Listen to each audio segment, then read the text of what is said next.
Last exercise in the center, we're going to move into the start of petite allegro. So we're going to do some temps levés or sautés. In first position, demi-plie for 2 counts. 1, 2. We're going to sauté straight up onto those legs. 3, straighten our knees together. 4.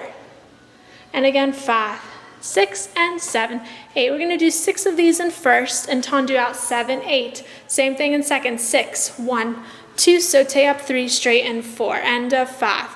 6 and a 7, 6 times to tendu back to first and finish. Here we go. 6 and 7, 8, demi 1, 2, sauté 3, straighten 4, 5, 6, 7.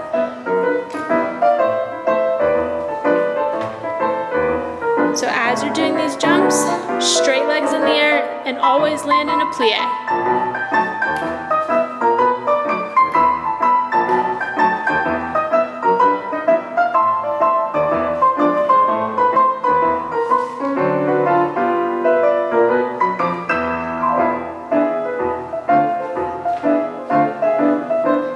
Slow plie and jump and straight.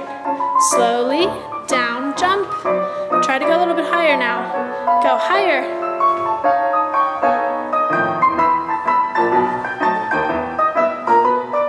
Keeping the shoulders over the hips the entire time.